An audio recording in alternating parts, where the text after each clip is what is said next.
Bismillahirrahmanirrahim. Assalamualaikum warahmatullahi wabarakatuh. Yang saya hormati Ibu Andi Tendriau selaku dosen untuk mata kuliah Teknologi Informasi serta teman-teman yang saya banggakan. Terima kasih atas kesempatan yang telah diberikan kepada kelompok kami untuk mempresentasikan hasil kerja kelompok 9. Dalam pembahasan kali ini, kami akan membahas tentang infrastruktur data dan informasi. Namun sebelum itu, izinkan kami untuk memperkenalkan diri. Pertama, Ulfa Mardiani dengan NIM F1G121031. 2. Vina Mardianti dengan NIM F1G121019. Ketiga, Clara Nalviana CSIUP dengan NIM F1G121045.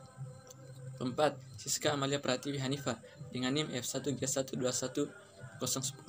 Yang kelima, saya sendiri Muhammad Iqbal dengan NIM F1G121075 selaku moderator. 6. Arif Santoso F1G121040. 7. Vicky Yamin dengan NIM F1G121018. Langsung saja untuk mengefisienkan waktu, kami akan membahas tentang materi yang pertama yang akan saya serahkan kepada rekan saya. Baik, langsung saja kita masuk ke materi yang pertama, yaitu aplikasi.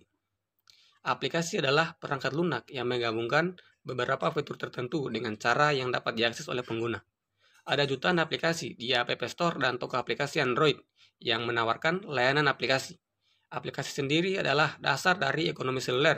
Sejak kedatangan iPhone pada 2007 dan App Store pada 2008, aplikasi telah menjadi cara utama penggunaan memasuki revolusi ponsel cerdas atau smartphone. Selain itu, aplikasi telah membantu menciptakan sejumlah industri multimiliar dolar, misalnya game seluler. Game seluler sekarang menghasilkan pendapatan lebih dari 30 miliar dolar per tahun. Sementara aplikasi dari perusahaan media sosial seperti Facebook secara besar-besaran berkontribusi pada pendapatan multimiliar dolar mereka setiap kuartal. Peningkatan popularitas besar-besaran ini berdampak langsung bagi pengiklanan. Penggunaan yang meluas membuat penggunaan seluler sebagai saluran periklanan utama menjadi semakin penting bagi perusahaan. Baik perusahaan menghasilkan bisnis melalui aplikasi atau iklan di perangkat seluler. Aplikasi telah menjadi iklan seluler sebagai industri yang berharga dalam skala global. Di samping itu, aplikasi seluler juga penting karena keserbagunaannya yang bisa membantu banyak kemudahan dalam kehidupan bermasyarakat.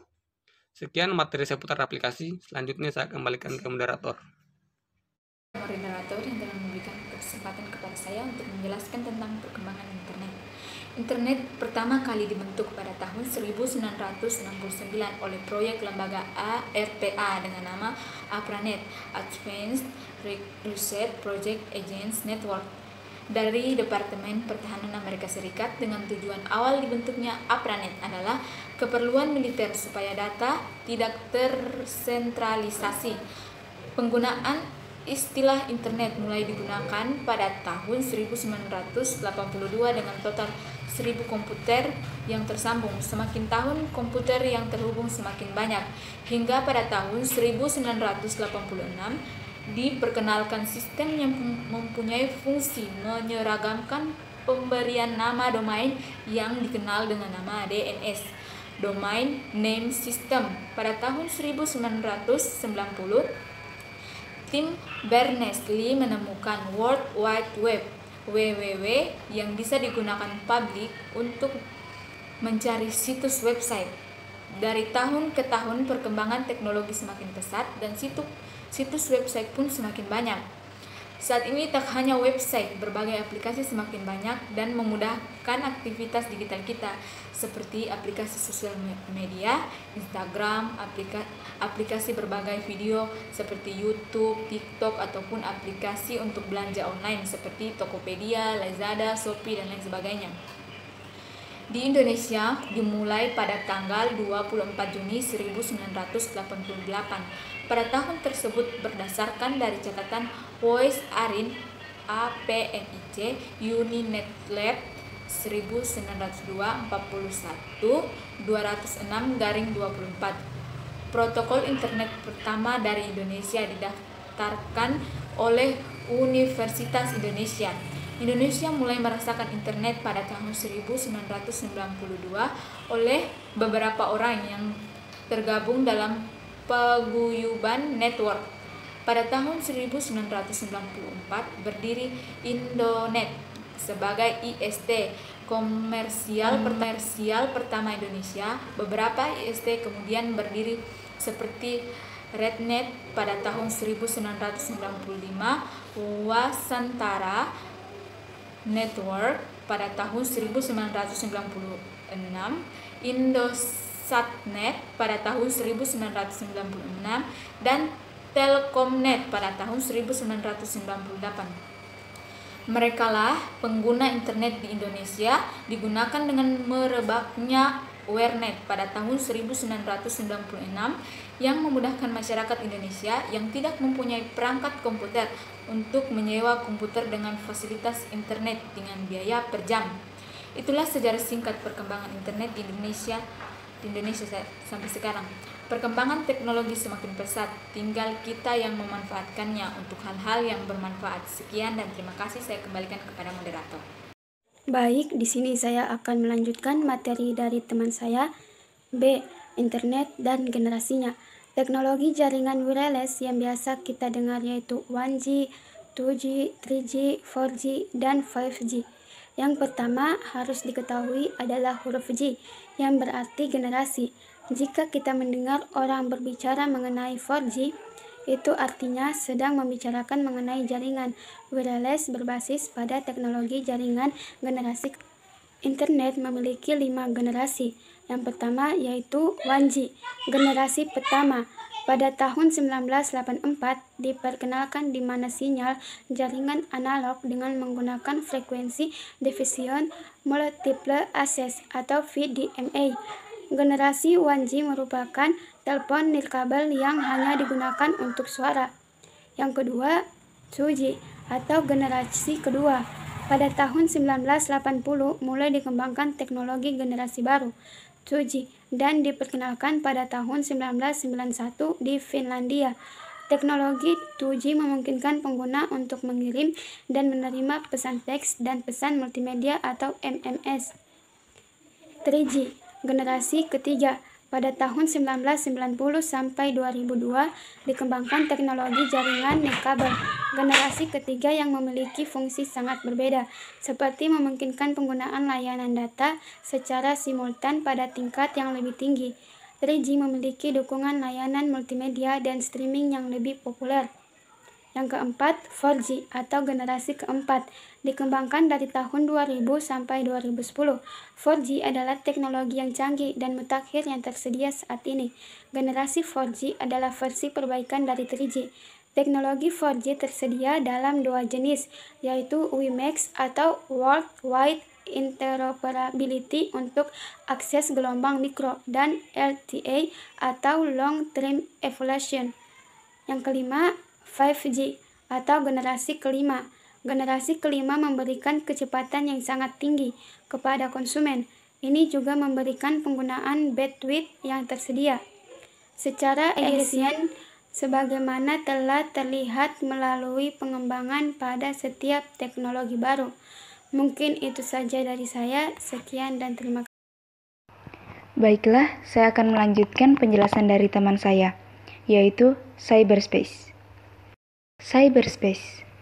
Cyberspace adalah media elektronik dalam jaringan komputer yang banyak dipakai untuk keperluan komunikasi satu arah maupun timbal balik secara online. Cyberspace juga dapat diartikan sebagai suatu imaginary location atau tempat aktivitas elektronik dilakukan, dan juga sebagai sebuah mesi virtual yang terbentuk melalui komunikasi agar terjalin dalam sebuah jaringan komputer. 1. Asal-usul cyberspace. Istilah cyberspace pertama kali muncul dalam seni visual di akhir 1960-an, ketika seniman Denmark Susanne Jussing dan pasangannya arsitek Kersten Hoff menyebut diri mereka sebagai Atelier Cyberspace. Di bawah nama itu, mereka membuat serangkaian instalasi dan gambar berjudul ruang sensorik yang didasarkan pada prinsip sistem terbuka yang beradaptasi dengan berbagai pengaruh seperti gerakan manusia dan perilaku material. 2. Klasifikasi cyberspace. Secara umum dan fungsinya, cyberspace diklasifikasikan menjadi dua. Yang pertama, Cognitive Information Cyberspace atau CIC, yang di dalamnya terdapat Information Cyberspace atau IC. IC berguna untuk menyampaikan dan menyediakan segala bentuk informasi di dunia maya. Yang kedua, Cognitive Communication Cyberspace atau CCC, yang di dalamnya terdapat Communication Cyberspace atau CC. CC berguna sebagai media komunikasi di dalam dunia maya. Terima kasih. Assalamualaikum warahmatullahi wabarakatuh. Saya akan menjelaskan tentang kiberpace sebagai ruang budaya. Dunia maya kiberpace memiliki karakteristik tersendiri yang menampilkan secara interaksi di dalam masyarakat modern secara hidup yang berbeda, namun tetap pada tatapan interaksi antara manusia dan manusia. Menurut Harry Jenkins pada tahun 2006, pada Pramod menegaskan bahwa kiberpace adalah penyatuan kultur di mana personal komputer, telepon, internet, dan multimedia menyediakan integrasi komunikasi.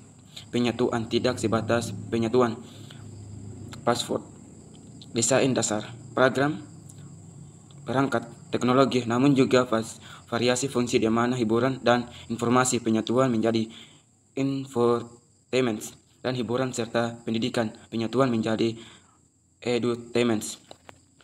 Perubahan menjadi karena ada penyesuaian pada pemanfaatan teknologi memang harus dikembangkan dalam konteks sosial, budaya, dan humanisme pada umumnya. Karena dasar dari perkembangan budaya ini sendiri adalah nilai-nilai yang berkembang di masyarakat secara tradisional walaupun bersumber dari ajaran agama. Teknologi yang tidak dikembangkan dalam koneksi nilai-nilai dalam masyarakat cenderung menimbulkan gejolak budaya bahkan agama yang akan mengacaukan keseimbangan dalam masyarakat. Kiberpace sebagai model komunikasi baru.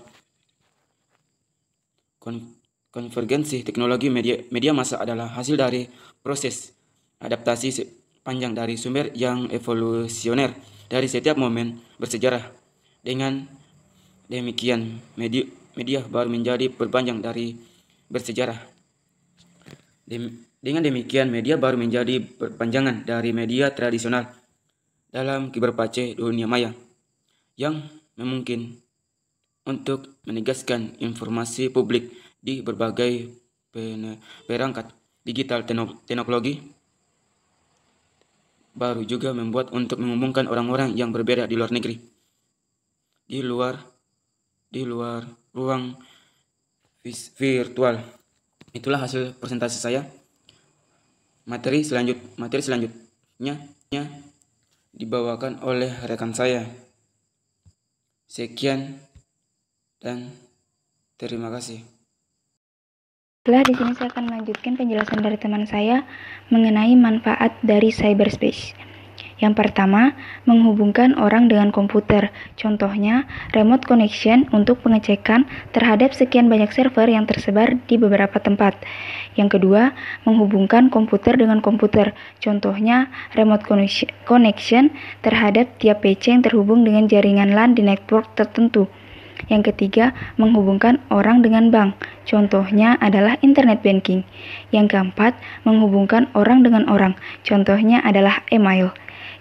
Yang kelima, menghubungkan orang dengan profesional di bidang tertentu. Contohnya dunia medis. Dokter zaman sekarang sudah bisa melakukan operasi diagnosis dari jarak ribuan mils dengan menggunakan media internet. Tidak lagi harus di depan sang pasien. Itulah manfaat dari cyberspace. Baik, dalam video kali ini saya akan melanjutkan materi yang dibawakan oleh teman saya tentang masalah internet. Berikut 6 kendala yang dihadapi untuk memeratakan jaringan internet di Indonesia. 1. Geografis. Pertama adalah kendala geografis Indonesia yang sangat luas dan terdiri dari kepulauan. Kondisi ini menjadi tantangan karena kesulitan membangun fasilitas jaringan dan data di daerah-daerah tertentu. 2. Tergantung pada internet kabel. Tantangan kedua adalah ketergantungan pada mobile broadband masyarakat Indonesia. Kata Ahmad, berharap dapat mengakses data dan layanan internet dimanapun dan kapanpun. Sementara masih ada blank spot di banyak daerah 3T dan non 3T di Indonesia. Sebagai catatan, Kemkominfo melaporkan ada sekitar 9.113 daerah yang tidak tercover jaringan 4G dan 3.435 daerah non-3T yang juga tidak tercover jaringan ini. Jika di total ada sekitar 12.548 daerah blank spot di Indonesia. Daerah blank spot ini tidak memiliki jaringan fiber optik yang menghubungkan Base Transceiver Station atau BTS sehingga tidak masuk lingkup jaringan 4G. 3. Daya beli. Kemudian ada kendala daya beli masyarakat yang terbatas untuk mengakses internet. Hal ini dikarenakan layanan internet jaringan fiber optik relatif mahal, sementara pada operator seluler biasanya menjual internet dengan sistem kuota terbatas namun dengan harga terjangkau. 4. Kecepatan internet. Selanjutnya adalah tantangan bias pengukuran kecepatan internet di masyarakat Indonesia. Menurut Ahmad, pengguna internet cenderung hanya mengukur kecepatan internet ketika kondisi jaringan memburuk. 5. Cakupan internet. Selain itu, ada tantangan menyediakan cakupan internet yang besar karena jumlah penggunanya di Indonesia yang banyak.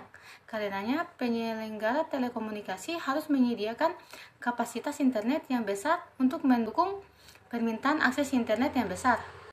6. Regulasi. Terakhir adalah masalah regulasi pengelolaan jaringan internet. Regulasi diperlukan untuk mengatur standar kualitas pelayanan serta mengatur pengukuran kualitas layanan secara independen. Selain karena keterbatasan teknologi untuk menjangkau daerah 3T di Indonesia, pengelola jaringan internet juga harus berhadapan dengan regulasi di daerah tersebut. Ya, begitulah pembahasan kami pada kali ini.